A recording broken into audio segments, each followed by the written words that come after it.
Details చూస్తే గుంటూరు జిల్లా ప్రత్తిపాడు నియోజకవర్గం సిఆర్ నగరంలో సుధీర్ పై తప్పుడు ఆరోపణలు చేస్తున్న మర్యాదాసపై స్థానికులు మీడియా సాక్షిగా ఆగ్రహం వ్యక్తం చేశారు. ఇద్దరి మధ్య గొడవను ఎమ్మెల్యే అనుచరుడిపై మోపి బూర్ల రామాంజనేయుల గౌరవాన్ని దెబ్బతీయాలన్న ప్రయత్నమని వారన్నారు. రామాంజనేయులు రోడ్లు పట్టాలు అభివృద్ది చేయించారని గుర్తు చేసిన సిఆర్ నగరవాసులు వైసీపీ నేతలు ఓర్వలేక తప్పుడు ప్రచారాలు చేస్తున్నారని పేర్కొన్నారు. 2014-19లో సుధీర్ వీధి దీపాలు బోర్లు ఏర్పాటు చేయించడంలో కీలక పాత్ర పోషించాడని తెలిపారు. రామాంజనేయులు అభివృద్ది పనులు కొనసాగించాలని కోరారు.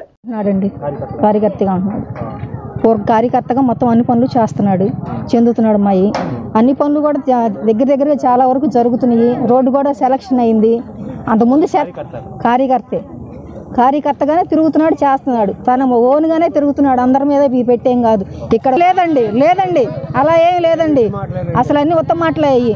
ఏదైనా సరే గనక మామూలు తన పూర్వకంగా మాత్రం ఎటువంటి ఇది లేదండి. అన్నిటికీ ఓన్గానే తిరుగుతున్నాడు, ఎవరి మీద ఇది లేదండి. ఇక్కడ కొంతమంది ఉన్నారండి, చెప్పకూడదులే కానండి పేర్లు, చాలామంది ఉన్నారు.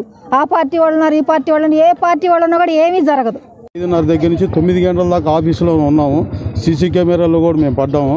కాకపోతే ఇక్కడికి వచ్చేటప్పటికి మా మీద బురద చల్లారు. ఆయన బూర్ల రామాంజనేయులు గారు మాకు వచ్చేటప్పుడు చెప్పారు, ఇదిగో మేము 30 తారీఖు లోపల మేము వస్తాము, మేము వచ్చి శంకుస్థాపన చేస్తాము, మీకు ఇళ్ల పట్టాలు ఇస్తాము, ప్లస్ రోడ్లు వేపిస్తామని మాకు ఎప్పటి నుంచో చెబుతున్నారు. ఇన్ని పార్టీలు వచ్చినా మాకు ఏది చేయలేదు.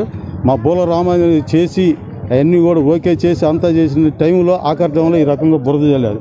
ఇది ఎంత మటుకు సమస్య, ఎవరు చేశారు ఏం చేశారో కూడా మాకు తెలియదు. లేనిపోయిన చిన్న తగాదే, ఆ చిన్న తగాదని పెద్దది చేసి సోషల్ మీడియాలో పెట్టి ఇక్కడ అతను సుధీర్ అనే వ్యక్తి ఎన్నో రకాలుగా మాకు మేలు చేశాడు. కరెంట్ స్తంభాలు వేయటం కావచ్చు, ప్లస్ బోరింగ్లు. ఆయన ఒక కార్యకర్త.